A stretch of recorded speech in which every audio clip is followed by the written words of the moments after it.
This is Frog Valley Tropical Fruit Farm, and I wanted to talk about nursery grown trees and seed grown, biologically inoculated seed grown trees. And I see that in nurseries and plants, conventional nurseries, I'm talking about tropical fruit trees because that's what I grow. That's what I talk about. And I'm going to check on our kui muck and some other stuff that's fruiting just to see. But disease manifests in nursery grown trees. The disease is, for all these, the fungal diseases, they're here already. The diseases are here already. And in order to combat the disease, you have to start from the seed. And that requires biologically inoculating your seeds. This whole notion that growing plants should be sterile is completely wrong. And I'm kind of surprised that people even push that still. But they do, just like they push gypsum. This is like the dumbest input ever in Florida. Unless you have disease manifested in your trees, because they're all nursery grown trees, and you practice polluting the earth with your chemicals or putting your system out of balance with your inputs that you think are best for the tree. The only input I've discovered that's the perfect input is cow manure. Grass-fed cow manure, not American cows. And the reason why disease manifests in nursery grown trees is because their entire practice is evolved around using fungicides. So there's no fungi growing in the cells of your fruit trees or in the root zone of your tree for the first couple years of its life.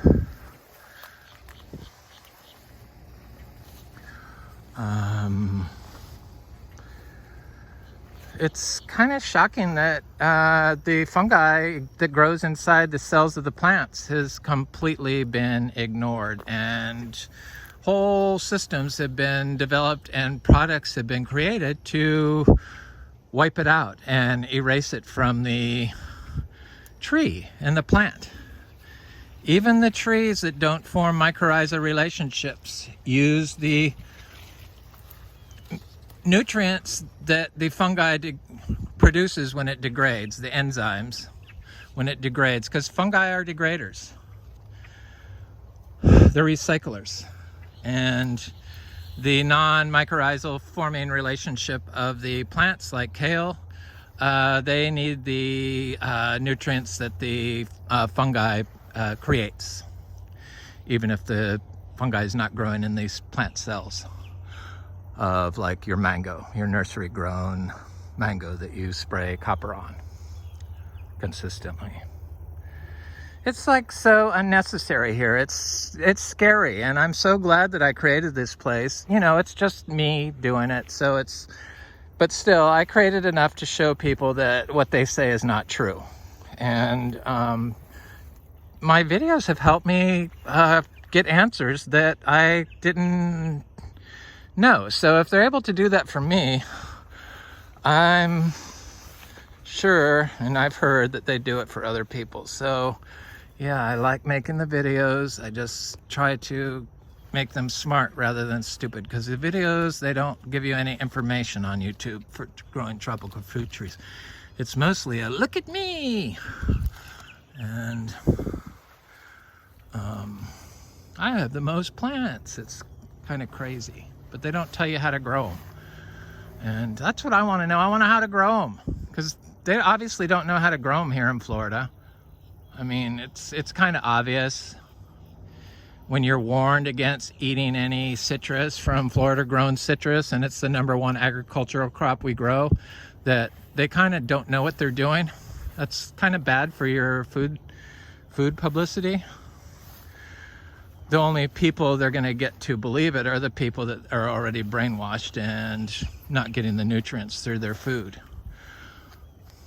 to be able to have creative thinking and imagination and look beyond only what others have told them.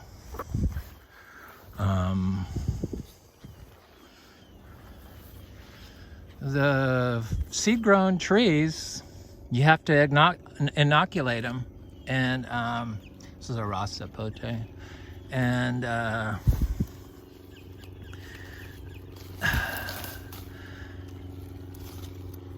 they have to like grow a rhizosheath around their root system, so a shield of soil that is glued to the roots of your tropical fruit trees.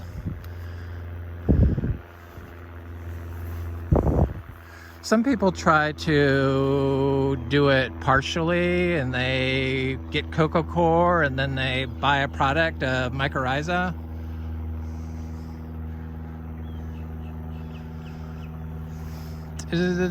That's a product that somebody's created to sell you, and guaranteed, if it's not cow manure and it's something else, it could put your system out of balance.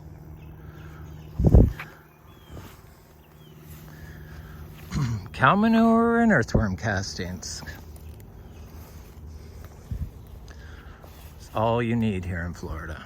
And to stay the hell off your property, because it's sand and it compacts. Jackfruit. I did a video on cashews. There's kind of no interest in cashews. There's very little scant interest in it. And cashews is one of those trees that like grows here like a weed without watering, and produces like for a long time, crop after crop after crop when it's warm. And the cashew apple is like excellent. So I'm going to look at this ice cream bean, because surely it has some fruit started on it, but I don't see any.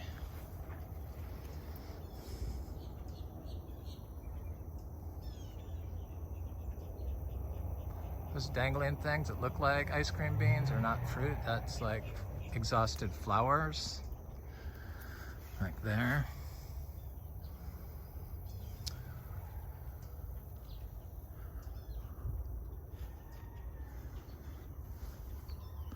Anyway, when you start your seeds and they grow this rhizosheath around your plants,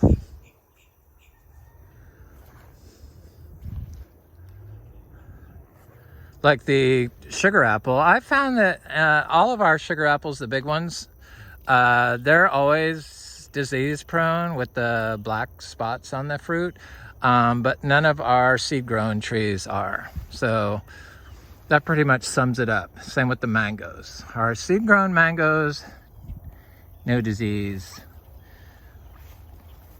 The nursery mangoes, yes, but I've found that with mangoes you can repair the disease over time. But I mean, this stuff needs to be started correctly from the beginning for biological to really show its full potential. And these mychorrhizae relationship with the plant's roots, that they grow inside the cell walls of the plants and deliver nutrients to the roots and the plant,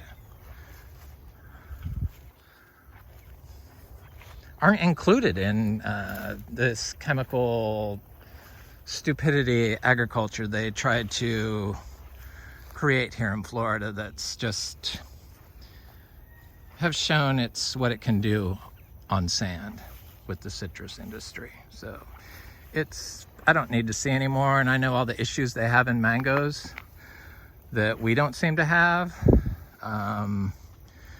because they just double down on stupid. We need a fungicide. No, the fungicides have never been studied except for to make a proper a product to kill them. They went after the bacteria. That's what they studied. They found enemies there in cow manure, the E. coli. The E. coli doesn't seem to be a problem here for me because I can guarantee you I've had plenty of cow manure in my mouth. It's just what happens when you kiss a cow. They're kind of slobbery. And I've sprayed raw cow manure on my orchard floor after a freeze, and it's impossible not to get it in your mouth, and never got sick from it. I grow vegetables for myself, and I put cow manure on top of the soil adjacent to my stuff, and it's never given me E. coli. Well, this is just for myself. This isn't anything I sell, but the whole problem with just eradicating fungi before it can get studied and never studying it is just, I mean, it's just so stupid. I mean, I don't even need to see any studies to know that it works and it's needed. And Frog Valley Tropical Fruit Farm is proving it. This is that cashew tree, and I just got a big crop, not a big crop, but a bunch of seeds because I missed it. Here's the leftovers of the fruit. They're big fruit, but it's setting more and it's got more flowers on them, and they take about, I don't know, quick, like a few weeks, and they're ripe. This tree has been flowering and fruiting continuously for a while, and I love cashew. I just can't believe that more people are not growing this in Florida.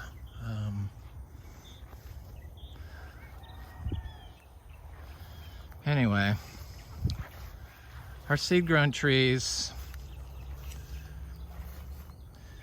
they do good. And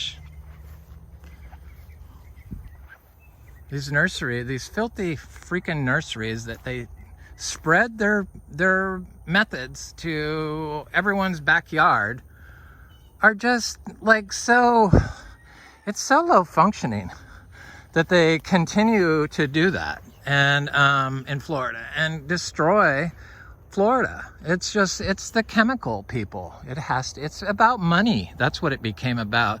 That's what everyone just tries to develop products.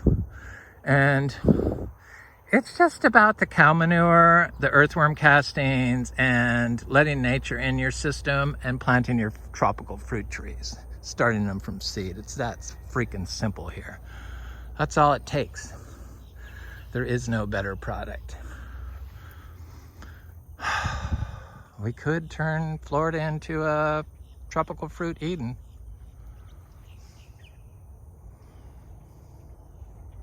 If people would pack up their chemicals and stop using them.